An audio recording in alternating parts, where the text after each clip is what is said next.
नमस्कार। आज हमारे साथ में है बॉलीवुड एक्ट्रेस ममता कुलकर्णी, जो कि न्यू ईयर सेलिब्रेशन के बारे में हमसे खुलकर बात करेंगी। ममता, हमसे जुड़ने के लिए बहुत बहुत शुक्रिया आपका।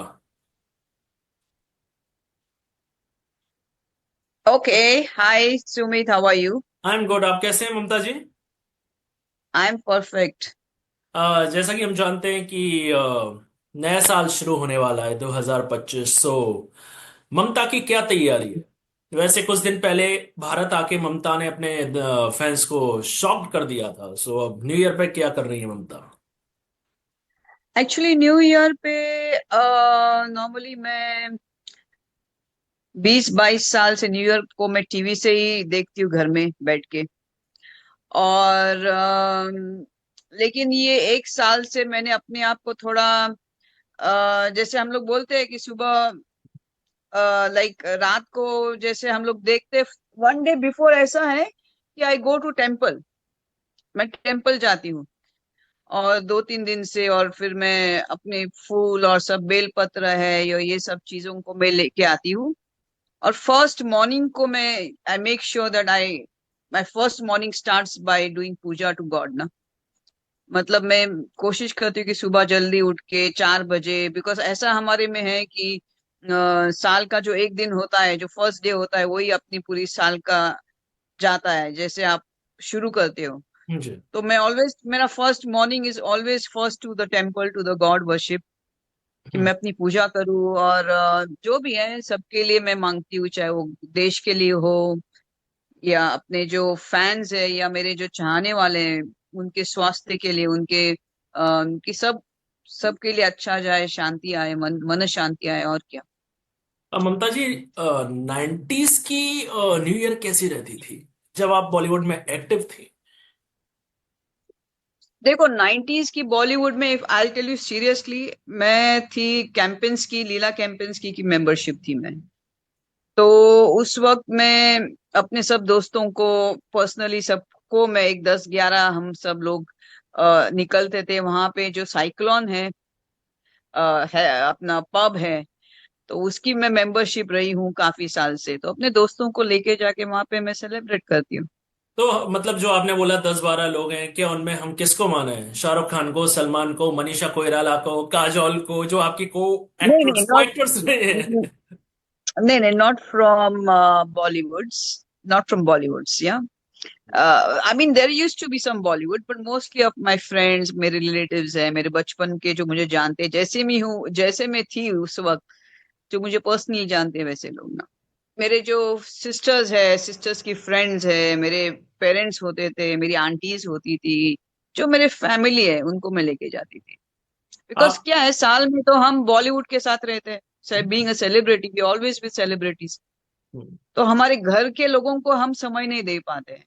वो तो है। तो मैं हमेशा ये करती थी कि साल के कुछ दिन, जैसे बर्थडे हो या मेरे न्यू ईयर का हो, तो always with my family and my very close relative people ना, इज डेडिकेटेड फॉर देम। आप। आउटसाइड तो वी ऑलवेज देयर, जी। आप काफी लंबे समय बाद आप मुंबई आई, भारत आई। तो कैसा लगा जी। आपको आकर? क्या बदलाव? कुछ बदलाव आया? क्योंकि आई थिंक आप बीच में आई नहीं थी, मुझे लग रहा है 10 से 20 साल आप you was not in India, I think.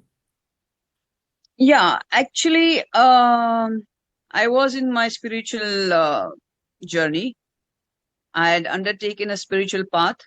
मैं आध्यात्मिक जीवन की ओर मैं अग्रसर हो गई थी काफी साल से, ध्यान तप, बहुत मैंने फास्टिंग किए, उग्र तपस्या की।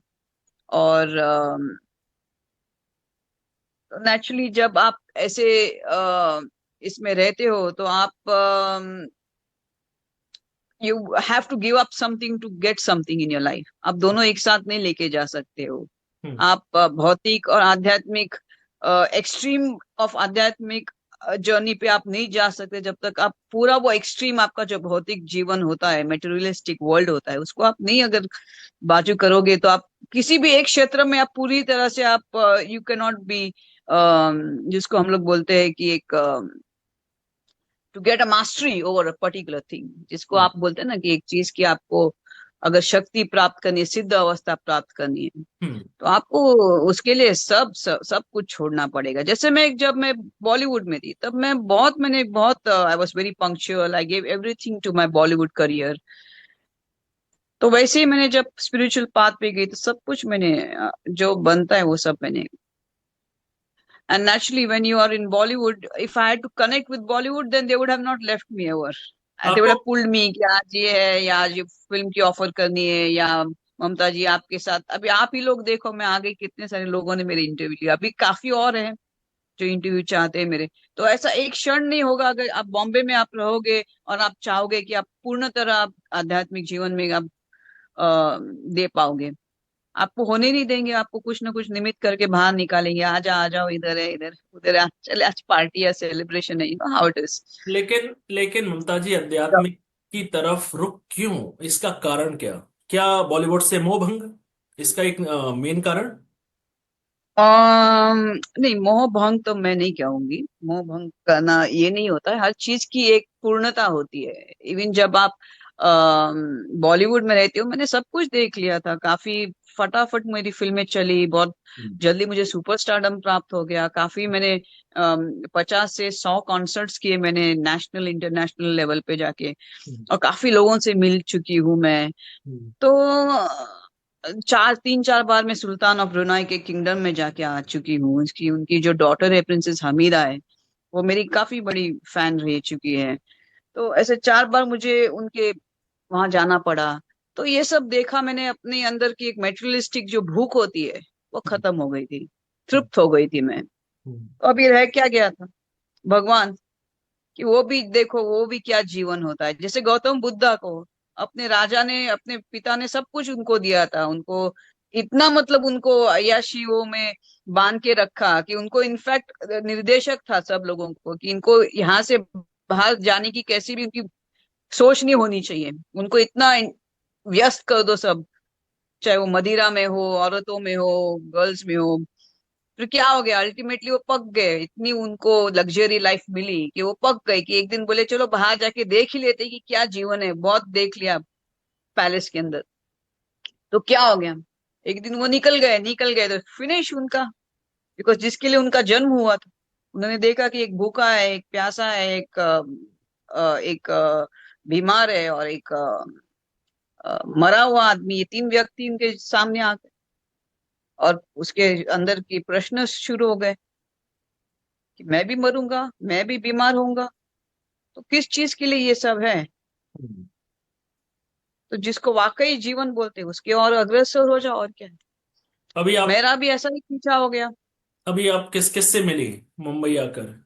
अपने को एक्टर्स किसी से मुलाकात नहीं, हुई?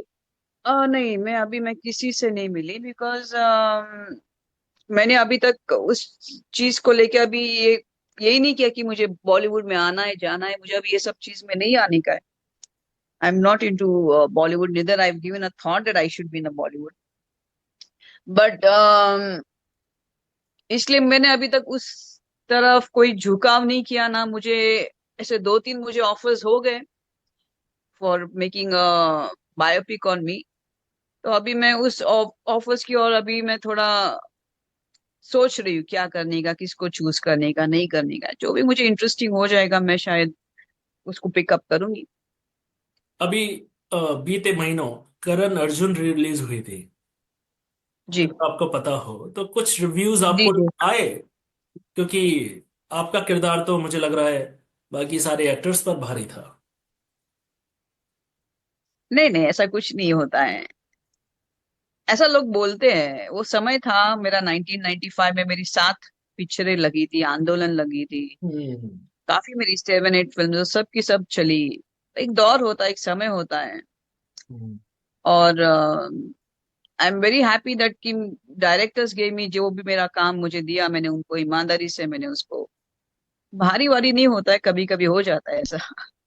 अब ममता जी, मैं एक सवाल आपसे जरूर मेरे ये दिमाग में था कि मैं आपसे ये जरूर पूछूंगा कि करण अर्जुन का एक जो गाना था आपका, जी। आप समझ गई होंगी मैं किसके बारे में बात कर रहा हूँ, छत पे सोया था बहन हुई। तो उस हम्म। टाइम इस गाने को लेकर के आपको नेगेटिव रिव्यूज मिले? क्योंकि उस टाइम इस डबल मीनिंग गाने का होना बहुत बड़ी बात थी। हम्म। नहीं, एक समय था।